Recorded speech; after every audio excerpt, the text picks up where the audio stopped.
Hoy vamos a ver la Grecia moderna, con todas las cosas que le han pasado en este tiempo. Habíamos visto la vez pasada cómo los griegos empiezan a tener una condición balcánica que los lleva a la Primera Guerra Mundial, cómo el nacionalismo griego va a desatar los nacionalismos del área de los Balcanes y el conjunto de esos nacionalismos, el derrumbe de los imperios, el imperio otomano que estaba en ese momento agónico y el imperio austrohúngaro que van a acabar pues eventualmente después de la Primera Guerra Mundial, van a llevar a esa gigantesca conflagración.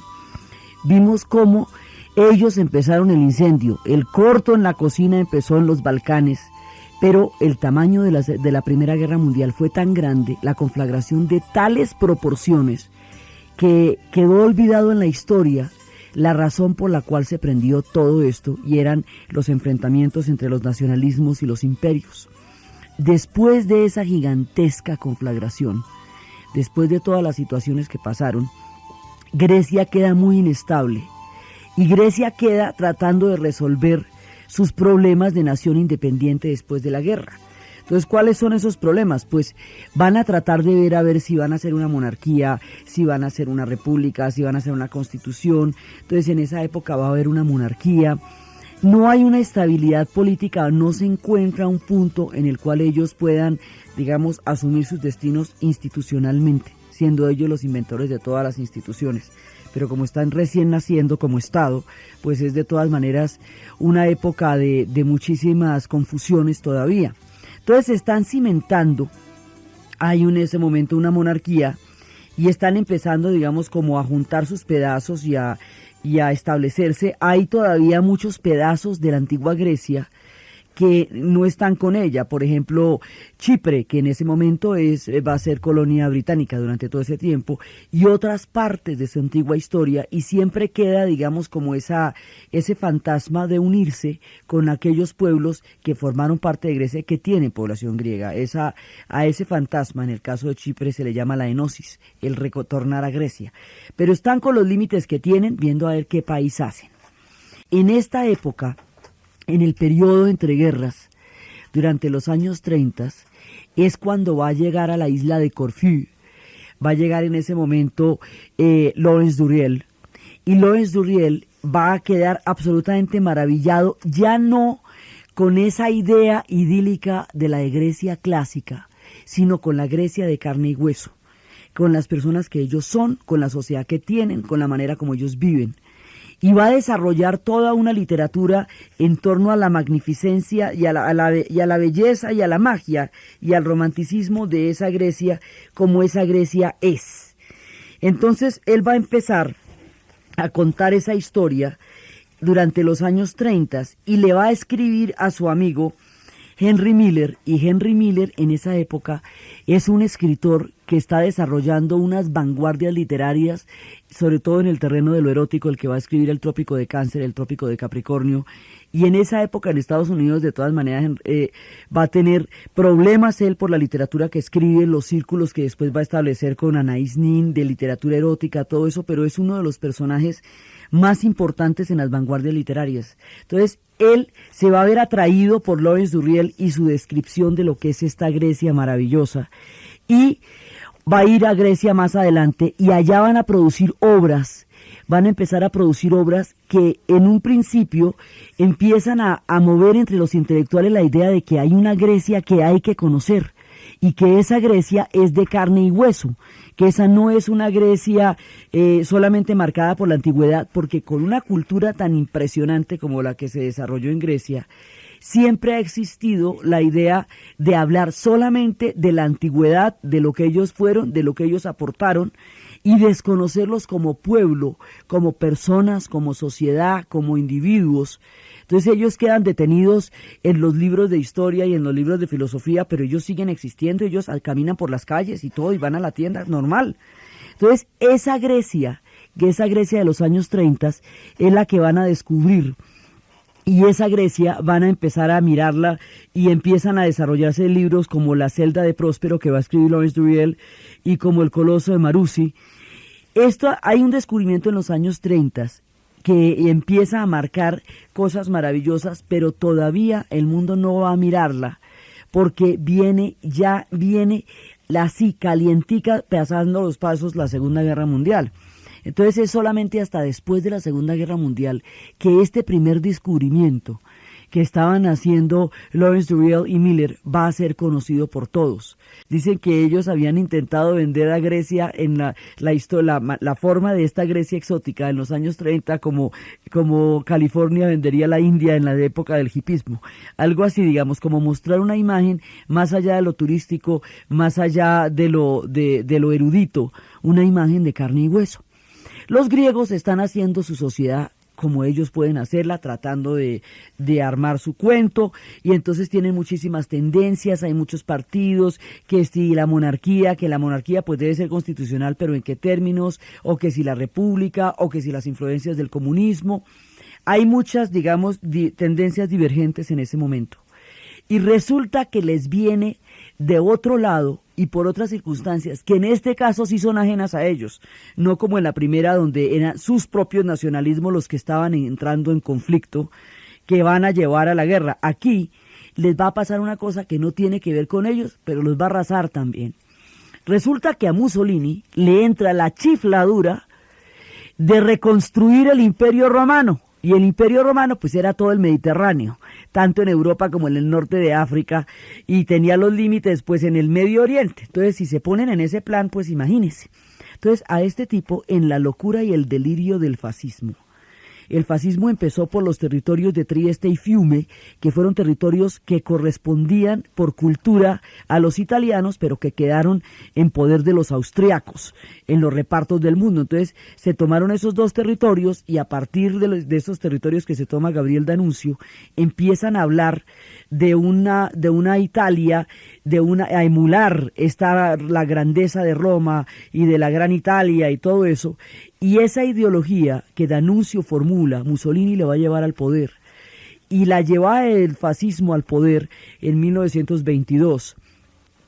Tiene un proyecto que consiste en la recuperación de la grandeza y la monumentalidad del antiguo Imperio Romano. Tiene un proyecto imperial con una base militar fuerte que va a empezar a hacer toda clase de barbaridades. Lo que hacen en Etiopía, una invasión a la Etiopía de Haile Selassie que va a destruir un pueblo porque los italianos pelearían con gas mostaza mientras que los etíopes peleaban descalzos. Y su líder Haile Selassie va a clamar ante el mundo justicia por semejante arbitrariedad y nadie lo va a escuchar y la Sociedad de las Naciones se va a disolver por inoperante porque no va a poder resolver problemas cuando alguien es atacado de esta manera. Dentro de esa misma línea de lo que significa para ellos retomar todo el Mediterráneo, resulta que en la Yugoslavia hay una parte que se llama la Dalmacia, que ellos consideran parte de Italia, porque bueno, por supuesto todo fue parte de Italia en alguna vez. Entonces los italianos van a invadir, ya entrada la Segunda Guerra Mundial, van a invadir a los griegos. Y detrás de los italianos llegan los alemanes. Los alemanes no tenían ningún interés en particular en los Balcanes. Inclusive la intervención de ellos en los Balcanes los va a retrasar para la campaña en Rusia, que ya la tienen en la vista, y la estaban esperando. Y resulta que ese retraso por haberse metido a los Balcanes va a hacer que cuando lleguen a Rusia estén mucho más cerca del general Invierno y que empiece todo ese desastre que le pasó al ejército alemán en Rusia. De hecho, no es plan de los nazis meterse en Grecia, pero como son aliados de los italianos y los italianos sí quieren meterse en Grecia para recuperar, pues si se van a poner en el plan del Imperio Romano, pues Grecia fue provincia del Imperio Romano. Entonces, pues, puestos en estas, entran allá los italianos y detrás de los italianos van a entrar los nazis, entra el fascismo allá y la guerra arranca a destruir a los griegos. Y en ese momento, cuando entran allá, había una ciudad que era Salónica. Esa ciudad había sido famosa no solamente por todo su gran bagaje histórico en la antigüedad, sino porque esa ciudad había acreditado, recogido y acogido a los judíos sefarditas cuando fueron expulsados por los españoles durante el proceso de la unificación de España, cuando la expulsión de los moros y de los judíos. Estos sefarditas recibieron apoyo en Tesalónica, se le llama Salónica o Tesalónica, y allá, en esa ciudad, que en el momento en que ellos recibieron el apoyo era parte del Imperio Turco Otomano, los turcos otomanos les dieron el apoyo, porque además la pelea de ellos era contra España. Entonces cuando salen los judíos sefarditas, pues los turcos otomanos les van a dar el apoyo porque son expulsados de España. Y allá van a tener una riqueza y un desarrollo intelectual, histórico, cultural muy importante. Y esa ciudad va a tener un componente judío sefardita, como va a tener los componentes griegos, como va a tener todos los demás componentes de esa multiplicidad de culturas que esa ciudad tiene. Y resulta que cuando llegan los nazis, pues se llevan a todo este montón de gente y la desplazan y la llevan a los campos de concentración y la exterminan, y se borra la huella judía en Salónica, que es una huella importantísima dentro del desarrollo de esta maravillosa y prodigiosa ciudad. Entonces, un montón de gente empieza a ser, en un momento pues perseguida, viene la guerra, viene todo lo que puede pasarles a ellos, invadidos en ese momento por los nazis y por los fascistas italianos. Y aquí se desarrollan una serie de resistencias balcánicas que se estaban dando en Yugoslavia, que se estaban dando en Albania, que son guerrillas de diferentes tendencias políticas. Entonces hay una guerrilla comunista que es la que está armando Tito, que son las guerrillas partisanas. Y esas guerrillas partisanas están apoyando en Grecia la insurrección contra la invasión nazi y contra la invasión italiana. Entonces están por un lado, y por el otro lado hay otro tipo de guerrillas como los chetniques en Yugoslavia, que no son comunistas, pero que también están en contra de los nazis y de los fascistas. Entonces aquí se empieza a armar esa estructura balcánica de guerrillas para repeler la dominación. Y en Grecia esto va a tener una gran incidencia, porque le va a dar al Partido Comunista una fuerza importante dentro de la población, y eso nos alista para más cosas que veremos después.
En el momento en que están todas las guerrillas desatadas, tratando de crear una resistencia contra la invasión de los alemanes y contra la invasión de los italianos, se van creando los bandos que después de nuevo se enfrentarían entre sí una vez que Grecia superara la Segunda Guerra Mundial.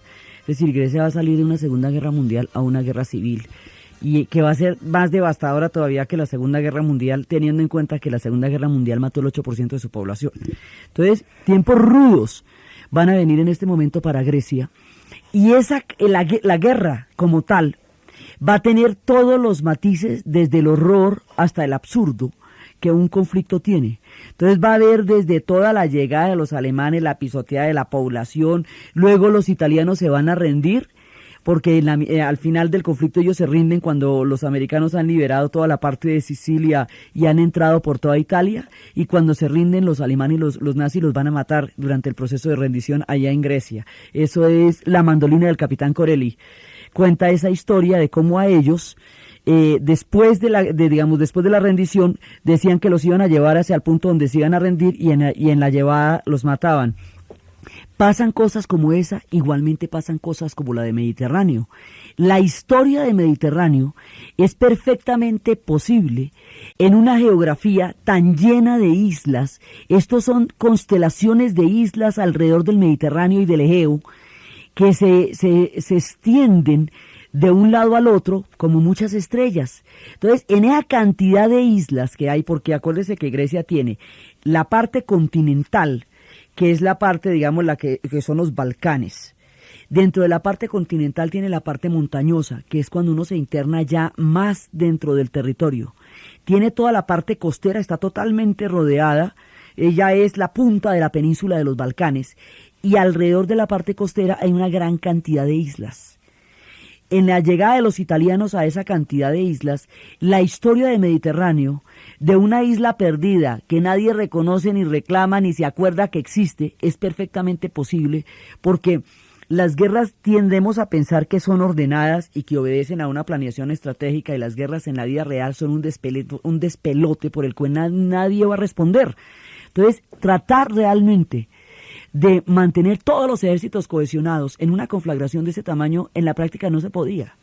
Así que esa historia de estos soldados que llegan fatigados de la guerra a una isla y que la población primero se esconde y luego va a aparecer y finalmente van a entrar en contacto con una población que no quiere la guerra, ellos se van a ver apartados del conflicto, se van a quedar allá, se van a enamorar de la isla, de la gente de la isla, van a reconstruir la iglesia, esa historia de fraternidad de Mediterráneo, con todo lo loca que es, que duran allá como 3 años, después se enteran que eso, mejor dicho, hasta Italia va perdiendo la guerra cuando empezó ganándola, es perfectamente posible porque aquí habían muchas cosas, digamos, que no se podían controlar, eran proporciones gigantescas de operaciones militares.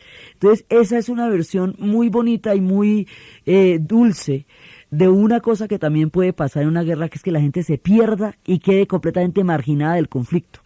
Pero aparte de la dulzura de una película tan hermosa como Mediterráneo, que transmite esa cantidad de esperanza en que en medio de los conflictos más terribles haya quienes tengan tiempo y quieran amar, lo que le está pasando a Grecia es grave.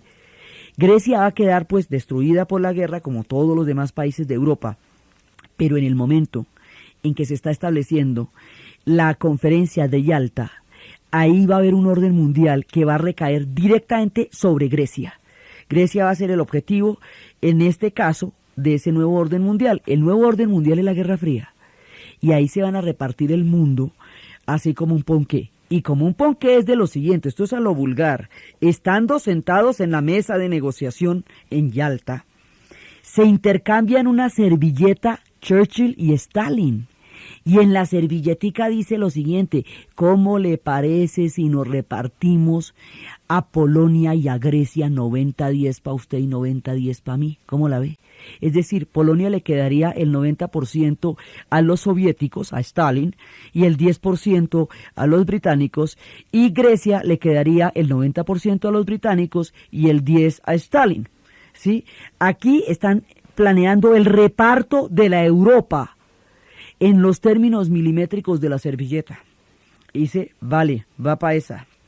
Ya en la siguiente conferencia, la de Potsdam, ya no va a estar Churchill, ya no es, digamos, un reparto así como con pinchero, sino ya es un reparto mucho más rudo, ya en tiempos de Truman y en tiempos de Adler, va a ser mucho más fuerte, pero el asunto es que hay una cosa en la que no hay ningún tipo de discusión.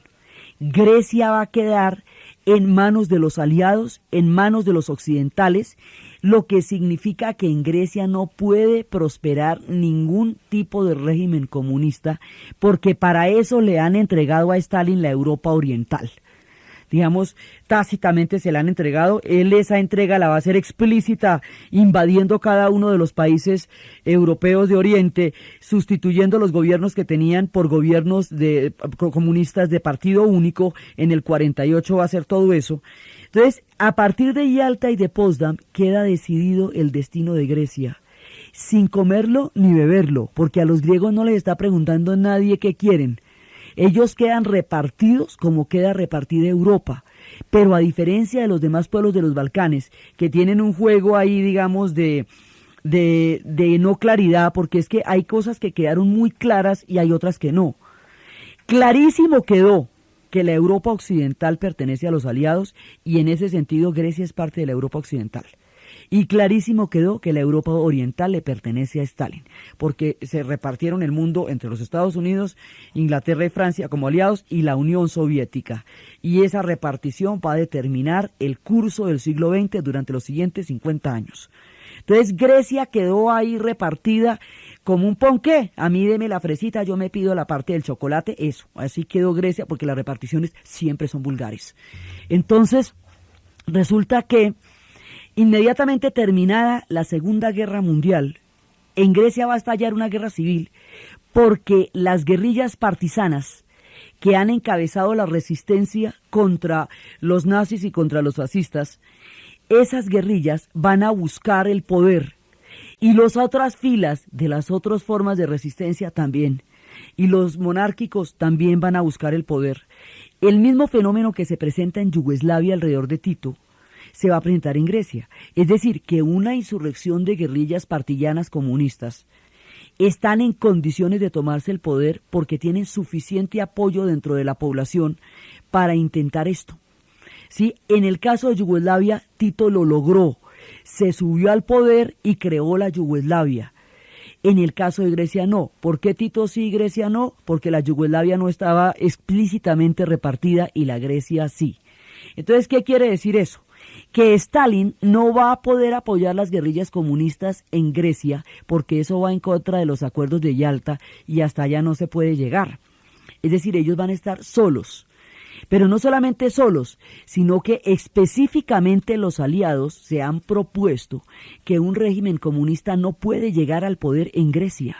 Así que el apoyo del bando de los monárquicos, de los realistas, va a contar con toda la fuerza militar de los aliados, porque ellos no van a permitir que triunfe el comunismo en Grecia bajo ninguna circunstancia. En ese momento los franceses y los británicos, que son parte de las tropas aliadas que están en Grecia, ya no pueden ni con su alma porque pues la guerra les acaba de pasar por encima. Entonces le dicen a los norteamericanos: miren, nosotros no nos podemos quedar más acá porque ya no damos una, esto ya ha sido muchísimo para nosotros, coja usted el problema. Entonces se lo dan a los norteamericanos y básicamente el apoyo de un bando contra otro durante la guerra civil griega va a correr directamente por manos de los norteamericanos. Y Grecia se convierte en uno de los puntos estratégicos de la Guerra Fría. Precisamente porque es que los Balcanes quedan en un punto tan supremamente neurálgico de la geografía y de la geopolítica que siempre, de una u otra manera, están metidos en todos los diferentes conflictos, los generen ellos o no. Entonces, en este caso, se va a dar la guerra civil y la guerra civil es tan dura que le va a hacer más daño a Grecia que la mismísima Segunda Guerra Mundial. Los griegos de la guerra civil sí van a salir terriblemente destruidos, dañados, con unos odios espantosos, divididos como sociedad, en condiciones pues muy duras. Y los intelectuales van a contar estas historias, ellos van a tener grandes artistas y grandes escritores. Y Nikos Kazantzakis va a escribir una novela que se llama La Hora 25, que es la historia de un tipo que cogen disque de prototipo de ario los alemanes y lo van a poner de modelo de los afiches para que se distinga que es un ario, y el tipo, y lo van a meter de SS, y el tipo, que no tiene nada que ver con eso porque es un campesino perfectamente sencillo y humilde, se va a ver involucrado en todas esas atrocidades, y cuando termina la guerra pues los comunistas van a ir por él como uno de los símbolos de la colaboración. O sea, toda la tragedia de un pueblo que queda metido en una guerra que no le pertenece de ninguna manera lo va a mostrar Kazantzakis en La Hora 25. Y así ellos van a empezar a contar todas esas historias de cómo les pasaron por encima las barbaridades de la historia europea a ellos, que en ese momento de su historia no estaban involucrados en eso, estaban armando su propia Grecia, a ver cómo lo hacían, y tin les cae la Segunda Guerra Mundial, y luego la Segunda Guerra Mundial deja lista la Guerra Civil, porque las condiciones ya empiezan, como ellos no habían resuelto todavía cómo era que se iban a gobernar, la Segunda Guerra Mundial se vuelve una interrupción en su proceso de formación de Estado. Entonces, para volver a retomar la discusión de cómo se van a gobernar, se enfrentan las dos fracciones que habían enfrentado juntas a los nazis, y el enfrentamiento de esas dos fracciones los lleva a la guerra civil. Y la guerra civil tiene ya una carga histórica y geopolítica totalmente definida. Es decir, la guerra civil está definida de antemano, porque la Guerra Fría hace imposible que ningún comunista pueda llegar al poder, mientras tanto Tito, que estaba apoyando a los griegos, a los comunistas griegos, porque eran parte de su misma cuerda de las guerrillas partisanas, cuando Tito rompe con Stalin, Porque Stalin no va a apoyar a los comunistas griegos porque pactó eso en Yalta. Cuando Tito rompe con Stalin, entonces tampoco él va a apoyar a los comunistas griegos porque los comunistas griegos de todas maneras le parecen mucho más, siguen siendo stalinistas y el tipo ya está montando otra tendencia histórica distinta, que es la tendencia Tito. Eso es otro cuento que va a ser personal. El asunto es que los comunistas griegos quedan solos. En Yugoslavia los comunistas son los únicos que van a llegar al poder por una insurrección y no por una imposición desde arriba de un gobierno que luego haría Stalin. Es el único caso donde se llegó por una revolución, por una insurrección. Ese caso que en Yugoslavia se cumple, en Grecia no. En Grecia suben los realistas, va a haber una monarquía estrictamente vigilada por todos los acuerdos de la Guerra Fría, y Grecia entra igualmente, sin comerlo ni beberlo, a formar parte de un régimen que la toma como una de las fichas centrales, y ellos mientras tanto tratando de hacer su Grecia. Después de terminada la guerra civil, con las atrocidades de ambos bandos, con las terribles heridas, con los profundos odios, porque la guerra civil es la peor de las versiones de las guerras, porque esa es entre hermanos y entre vecinos, y esa es la que sucede en el restaurante, en el bar, en la cafetería y en la peluquería, esa es espantosa. Entonces a ellos la Segunda Guerra Mundial y la guerra civil encima, ahí derechito una detrás de otra. Después de eso hay una monarquía, y otra vez están intentando hacer su Grecia, y es hacia los años ya de la guerra empieza en el 48, dura más o menos 4 o 5 años, y después ya lo que van a ser los 50 es el tiempo, la posguerra griega, ellos tratando de reconstruirse, ellos tratando de salir de las ruinas, ellos alcanzaron a quedar incluidos en el Plan Marshall. Albania no, Albania también le pasó la guerra por encima, pero los olvidaron a la hora de la repartición del dinero y tampoco no les dieron nada. Estos iban a quedar dentro del Plan Marshall y empiezan a reconstruirse lentamente, y hacia finales de los 50 y comienzos de los 60 se va a producir un redescubrimiento de la magia de Grecia. Esa magia de su música, por un lado, que es la música de los Balcanes, pero más suave, más melodiosa, más dulce, con la dulzura del Mediterráneo. Ellos son el Mediterráneo balcánico. Y esa mezcla da todo el embrujo del Mediterráneo, el misterio de Oriente y la rudeza de los Balcanes. Entonces les da un hálito maravilloso. Entonces va a haber una serie de sucesos novelísticos, cinematográficos, musicales, que va a poner al mundo a mirar a los griegos en sus múltiples encantos ya como pueblo. Entonces hay dos películas. Una se llama Nunca en Domingo.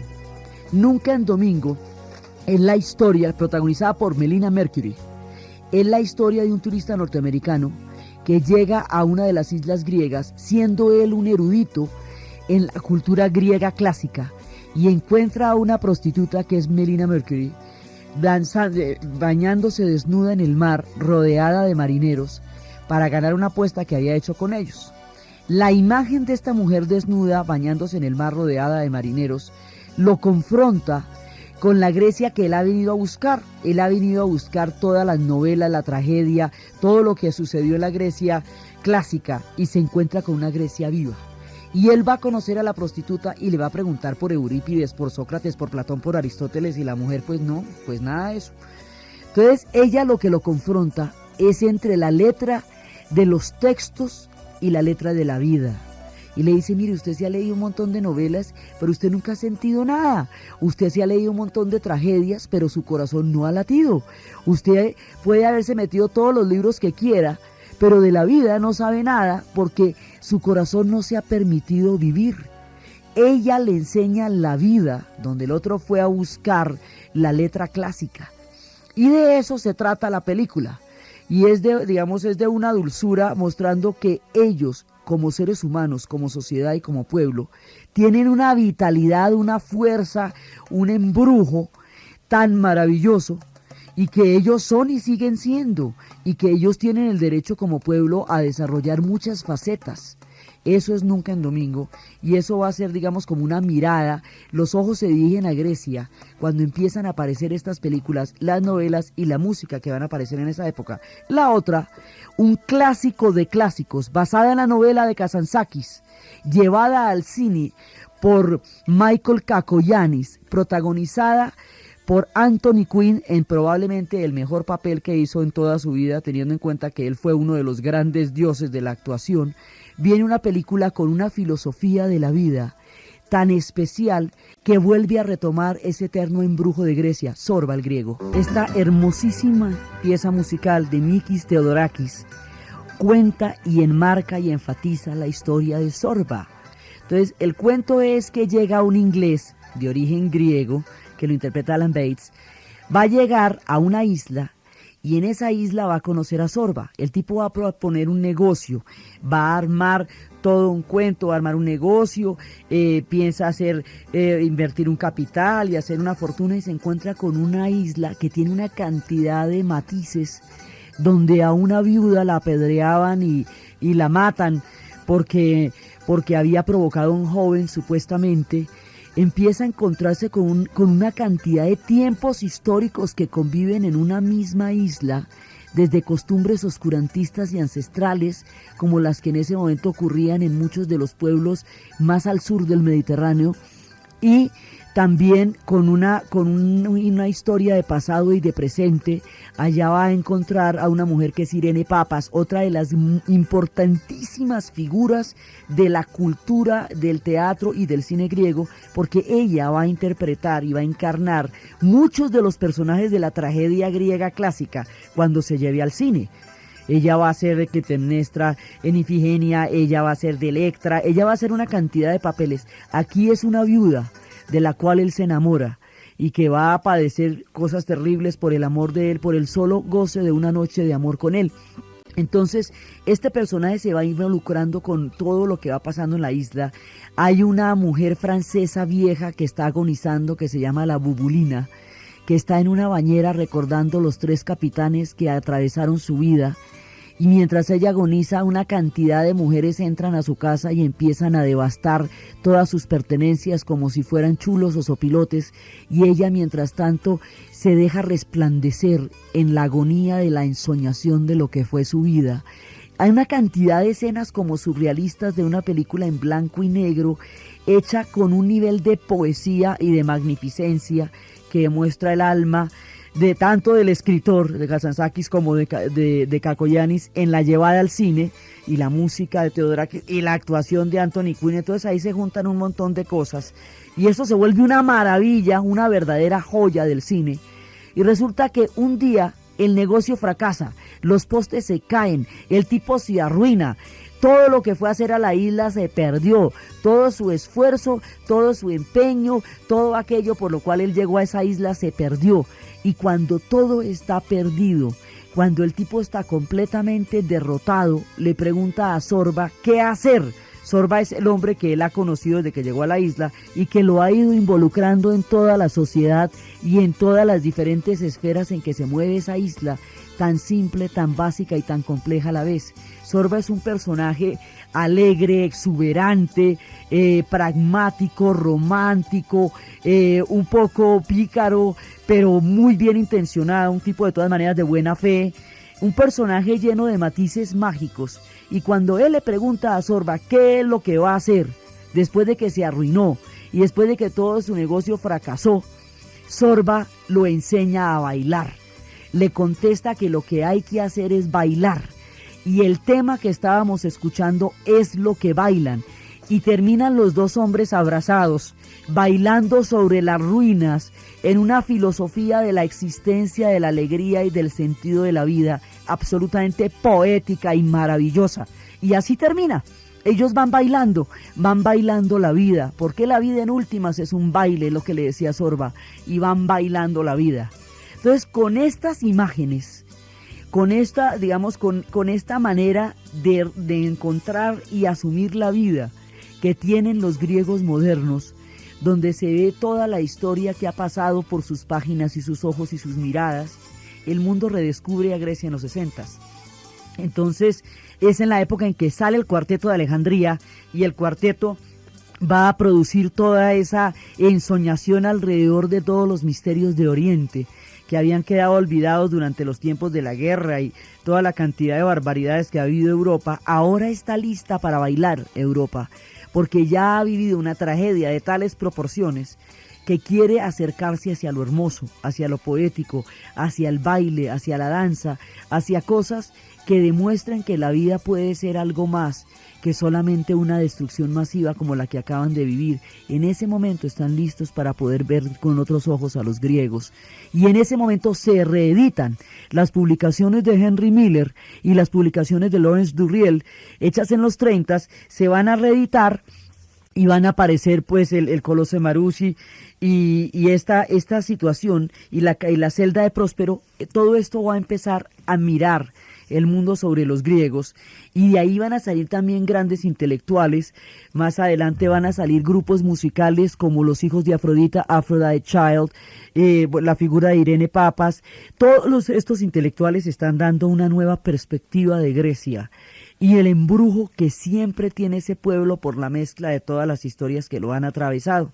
Entonces, cuando estamos en esta época, digamos, tan mágica, en un momento dado, todavía no hemos resuelto los problemas políticos. Entonces, como no hemos resuelto los problemas políticos todavía, pues va a haber una dictadura que va a caer sobre la monarquía que existía en ese momento, que se va a conocer como la dictadura de los coroneles. En 1964 empieza esta dictadura, y entonces ahí, cuando se conoce el mundo todo el embrujo de esta Grecia, pues ya está bajo una dictadura.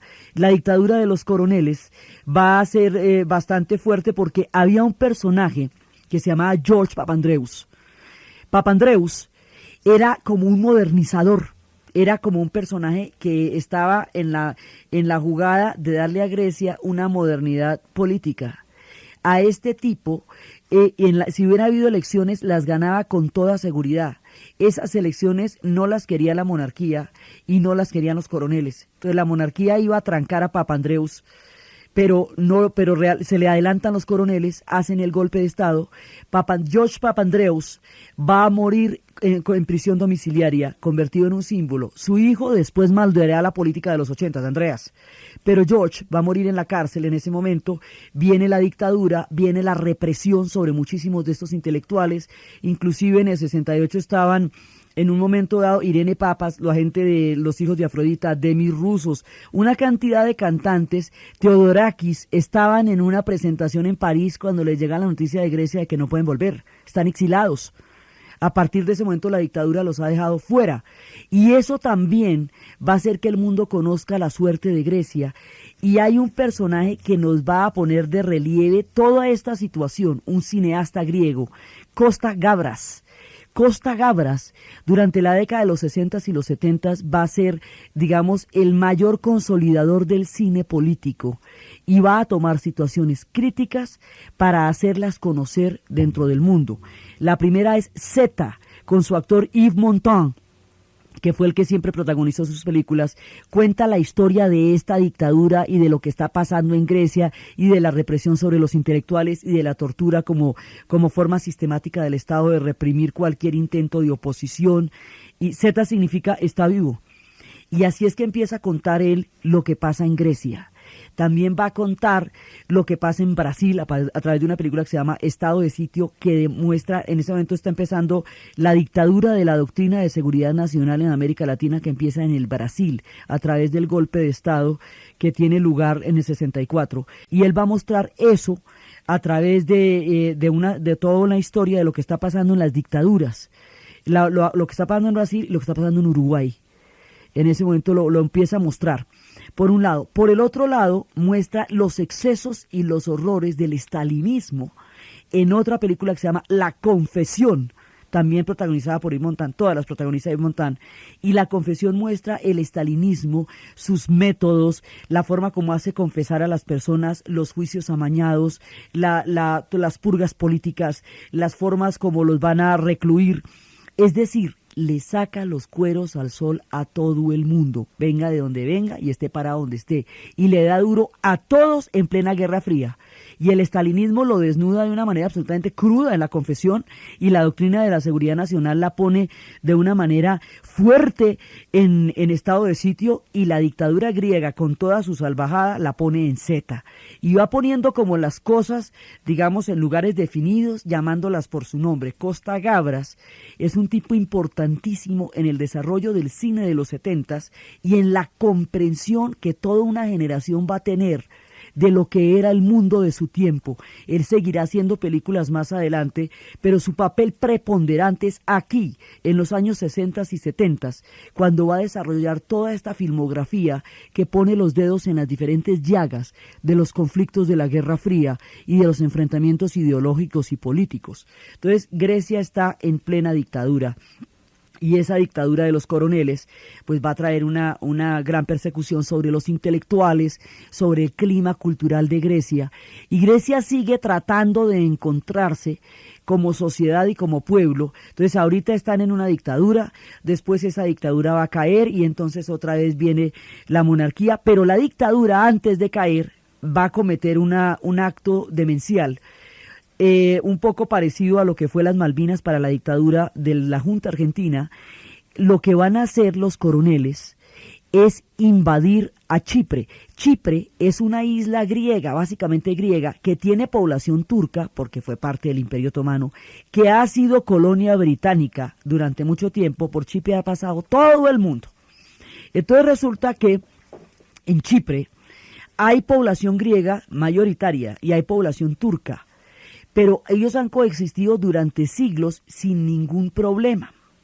Los coroneles, y como existe esta idea de la enosis, es decir, de unirse a Grecia y formar parte de Grecia, y ellos todavía están en una condición de protectorado que todavía no da, digamos, para una definición de independencia o de que todavía están bajo el mandato británico. Entonces, en ese momento de la crisis, ahí lo que hacen es, digamos, están en una situación de interinidad, pero todavía no han definido su situación los chipriotas como, digamos, como nación. En ese momento, los coroneles griegos dirigen una invasión hacia la isla. Al invadir la isla, inmediatamente los turcos van a invadir la otra parte porque consideran que se ven amenazados. Al invadir la otra parte, los turcos van a invadirla de una manera muy ruda, y la represión que van a desatar contra los griegos y el desplazamiento de toda la población griega va a terminar en romper la isla por una línea que los griegos llaman la línea Atila, porque la consideran el regreso de la barbarie, así la llaman los chipriotas, y se conoce internacionalmente como la línea verde, que divide la isla en una parte griega y una parte turca. Ahí dejaron montado un conflicto de grandes proporciones y el personaje que estaba representando la unidad, el nacionalismo y la forma de vida chipriota era el arzobispo Macarios. Entonces lo que le van a hacer los generales griegos es un golpe a Macarios, porque Macarios está hablando cada vez menos de una enosis y cada vez más de una independencia y de una vida, digamos, específicamente chipriota. Entonces ellos van a deponer a Macarios, después Macarios va a volver y va a retomar los hilos y finalmente él va a ser el presidente y Chipre se va a independizar, pero se independiza dividido. Va a tener, y aún está independizada, aún tiene esa división y aún esa línea verde es una fuente permanente de conflictos y aún están en una gran vulnerabilidad geopolítica cada vez que hay movimientos de Grecia o movimientos de Turquía, porque los eternos conflictos que Grecia y Turquía han tenido a lo largo de tantos siglos se encuentran en Chipre, producidos por una situación de golpe que antes nunca los había enfrentado, habían vivido mucho tiempo ahí unos con otros, pero ahora con esta situación pues viven en permanente pugna. El caso de Chipre va a terminar saliéndole al revés a los coroneles, que en lugar de reencaucharse en su ya muy desprestigiada dictadura a través de la intervención en Chipre a favor de los griegos, lo que van a hacer es poner de manifiesto su incapacidad y generar un problema gravísimo con una cantidad de gente que murió en ese episodio, con gente desaparecida de la cual todavía aún no hay noticia 25 años después de esto, porque fue en el 74. Entonces, esta crisis chipriota va a ser sumamente complicada y tan mal manejada como fue, va a romper, por lo menos en muchos años, la posibilidad de la enosis, es decir, los chipriotas ya no van a querer pertenecer a los griegos porque los griegos detonaron la situación que facilitó la invasión de los turcos y que dividió la isla y que desplazó a todos los griegos que vivían en la zona que hoy quedó bajo dominio turco, los desplazó de donde ellos vivían, de Fumagasta, de las ciudades que estaban en ese momento bajo su control durante milenios, los sacan de ahí, los pasan para el otro lado de la isla. En el otro lado de la isla los tienen confinados y esa situación no se ha arreglado ni se ha suavizado y es permanente fuente de conflicto y en un momento dado los británicos apoyaron a los turcos porque lo que querían los griegos era un proyecto independentista. Entonces las intervenciones de las potencias, digamos, no han ayudado mucho a que la cosa se nos mejore y tampoco nunca se impidió que se hiciera la matazón que se hizo ni las atrocidades que se cometieron contra la población griega. Entonces ahí se generó, digamos, por tapar un hueco, armaron otro. Los coroneles tratando de, digamos, de dorar la píldora o tratando de suavizar o de crear una cortina de humo alrededor de la dictadura que tienen en Grecia, protagonizan esta invasión a Chipre y con eso detonan un problema gigantesco en Chipre que no hace sino poner de manifiesto lo brutal que es la dictadura en Grecia y la intervención tan terrible en Chipre. Y es eso lo que termina con el mando de los coroneles, pero esa dictadura, digamos, tiene una recordación absolutamente infausta en los anales de la modernidad de los griegos, desde sus poetas, intelectuales, músicos, artistas, cineastas, hasta toda la población que vivió esos años de totalitarismo en la cuna de la democracia, porque es que ellos de todas maneras son la cuna de la democracia. Entonces, cuando tienen dictaduras, pues se les nota más que al resto, porque como se inventaron el cuento, entonces allá se ve más feo. Las dictaduras no se ven bien en ninguna parte, pero allá se ven horribles, porque ellos fueron los que se inventaron el concepto de democracia. Entonces, ellos van a seguir adelante. Esta crisis es gravísima y tiene consecuencias que aún se están pagando. Y aquí damos paso otra vez a nuestro problema si esto va a ser una monarquía o si esto va a ser una república. Aquí damos paso a lo que va a ser la modernidad, a lo que va a ser el cómo ellos van a resolver eso políticamente, cómo van a formar parte ya después de la Unión Europea, porque cuando esta crisis se salen de la OTAN, porque también ellos formaban parte de la OTAN y Turquía también, entonces ahí no se podían los dos juntos. Entonces, la política griega interna, la política griega frente a Europa, la política griega frente a la Guerra Fría, frente a la modernidad, sus personajes del jet set, porque ellos siempre van a tener personajes absolutamente vistosos. Entonces, en la próxima, pues vienen las historias de Aristóteles Onassis y Jack y todo eso, todos estos asuntos de jet set y magazine que también forman parte del encanto griego y cómo ellos resuelven su cuento y hoy son un país. Después de todos los avatares del siglo XX, ese proceso es lo que vamos a ver en el siguiente programa. Entonces, desde la magia de Sorba, bailando sobre el fracaso, la danza de la renovación de la vida, desde la silvestre sabiduría del sentido común de Melina Mercury en Nunca es Domingo, desde la grandeza de sus novelistas, desde el romanticismo que van a producir ahora como seres de carne y hueso en esas islas donde se conjuga el Mediterráneo, la modernidad, la antigüedad, el misticismo, el misterio de Oriente, con su papel en el siglo XX, en la narración de Ana Uribe, en la asistencia técnica César Moreno y para ustedes, feliz domingo.